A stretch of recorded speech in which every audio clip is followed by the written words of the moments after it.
Yo, what up, Facebook? What up, family? What up to all my cyclists, man? I'm back. Cycles of life. I want to talk about what's going on in America.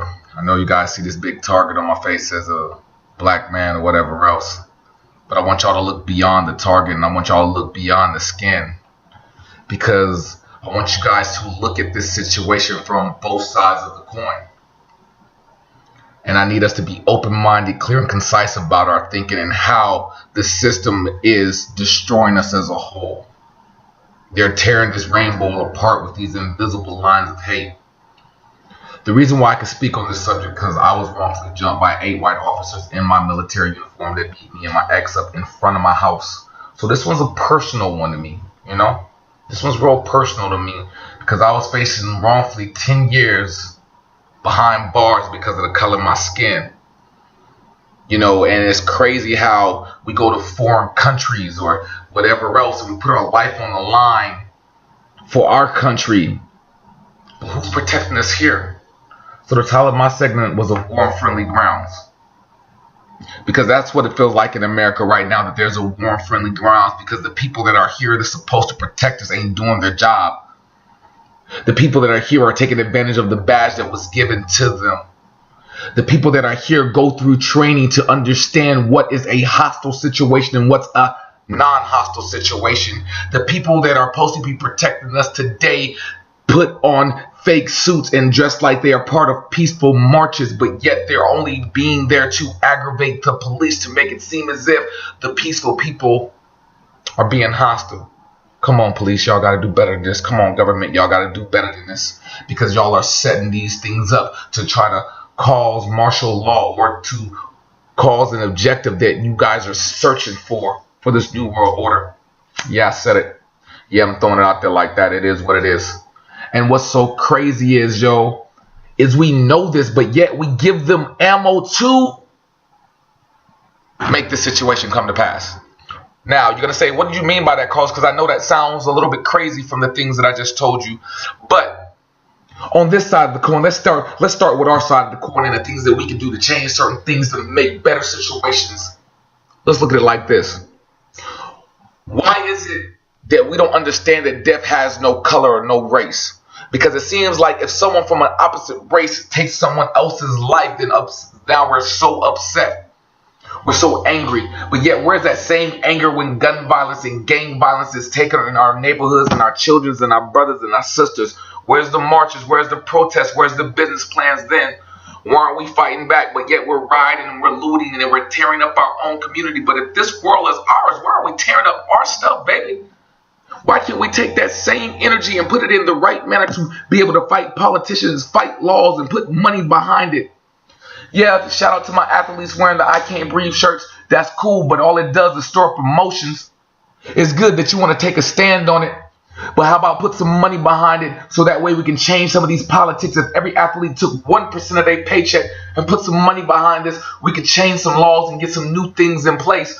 Where's all my businessmen? Because I'm not just putting it on the celebrities. Where's all my successful businessmen giving back to the neighborhoods that they grew up in that was a horrible situation, but they made it out of those situations from the choices they made? Where's all my leaders? Where's all my role models to stand up to say that they align to you in these videos, that these videos are a choice that you allow to manipulate you? It's a facade that we are believing. It's a mirage. It's not true. Now, real talk, I want y'all to answer this question, right? For all my real people that want to be real about this situation, man, I got to ask you this question right here. If you went outside and you seen a whole bunch of white boys, or you seen a whole bunch of Mexican boys, or just any race of any and everything that you didn't know that you're not a part of, but yet they were tattooed up, they're looking thugged out and everything else, would you walk through that path to get home? Mark Cuban made a great example when he brought up this point about crossing the street. Or would you cross the street? I think a lot of us, if we're truthful about ourselves, we're crossing that street because back in the day, they got this thing called the fight or flight syndrome. People fear for their lives from what they see. Yes, it might not be who you are, but your perception is someone else's reality. So no, I'm not saying because you wear clothes a certain type of way this is who you are, but I'm saying this is how you're being perceived. Why are you walking around with your pants hanging down? Why are you walking around doing all these other different things that give you this type of title or label? Now, you have a choice on how you come outside. Because the way you present yourself, that is your billboard of life. And the way you're read or someone else's perception, it doesn't make it you, but it does give them their own reality of how they want to perceive you. And you know this when you get dressed. You know this when you look in the mirror. You know this when you thinking you looking all extra swagged out, extra fly. I'm not saying not be you. I'm not saying not do the things that make you you. Just understand the choices that make you you come with a consequence. Smarter choices lead to better decisions, leads to longer lives, man. That's real talk. That's really true. Smarter choices lead to better decisions, which lead to longer lives, man. So the question is, are you willing to make a smarter choice for your life, to have a longer life, not to be perceived in the light that you might not want to be perceived in? Now, I'm not saying live your life for somebody else. I'm saying live your life in the best manner possible. Now, let's get back to the nitty and the gritty, right? They had a politician, or not the politician, but just what's the correct word I'm looking for? Help me, God. They had a young man who was representing the black community in Chicago. And so the police officers took him in and said, hey, we want to give you an example of what it looks like from my perspective to be a cop and how we have to make decisions within a split of a second. And the young man went in with an open mind and open hearted, but didn't understand that he was being set up. And the way that he was set up is that these police officers have training. That's what the police academy is for. That's what training daily is for.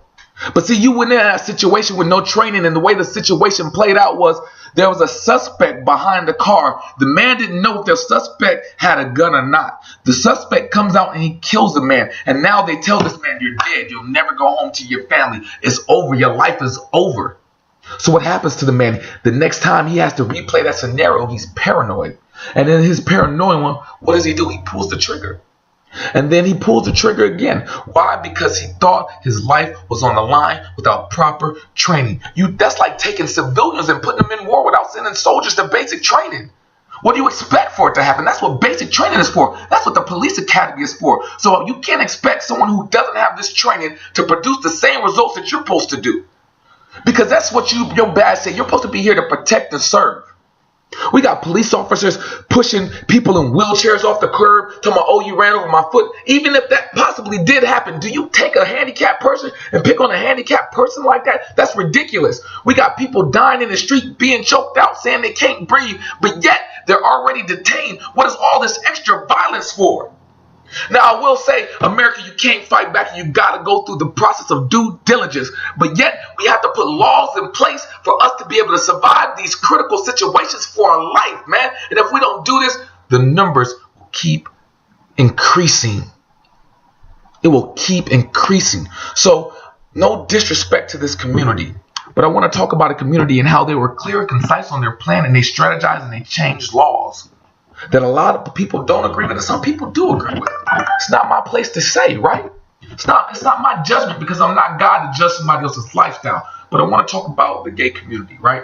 What I want to talk about is how they were smart and how they formed a business plan and how they funded their business plan and how they went to the politicians to put in laws to protect themselves, yo. People judge gay people really hard. They really just started coming out the closet right now. But yet they were smart enough to put laws in place to protect themselves. Well, if they can do it, why can't we do it? Where's all of our leaders? Why aren't y'all standing up, man, to put things in place to protect the generation? To protect us as a people, man. Aren't you sick of walking around with a target on your face? Come on now. So the Bible says man united can accomplish anything. And I said this in one of my previous blogs, but I mean it, and it's so true and it's so powerful. When are we going to get united to change something, man? If Obama was all about changing, yes, we can. Then don't y'all get it? Yes, we can. We can call it change if we choose to call it change. But you just can't cause change with a one type of moment, man. We can't cause change with doing one act. It has to be something done with consistency. It has to be done with consistency. Like all the success that we found in our life came from the hard work and consistency. Well, how can we get peace without consistency? You gotta be consistent. You can't do a million man march one day and ain't marching no more like it don't mean nothing. You can't wear I can't breathe t-shirt for one game and act like it don't mean nothing. We gotta do this consistently on a daily basis to show the world that we care, man. Who's willing to stand up and say we care, man? I love us, man. Forget just America, man. I just love people as a whole, man. And stop being divided by these invisible lines of hate. Yeah, I know I got messed up while I was telling the message, man, but so what, man? It's about the message. It ain't about the errors of the message. It's about putting it out there, man. And I just got to put this out there to y'all, man, because I love y'all, man. Let's get this target off of us, America, and get back to loving, man, because that's the ultimate answer. It's the ultimate answer is love. And what is love? Love is God, man. It's your boy, Carlos Martin, signing off, man. Good night. Signs of life.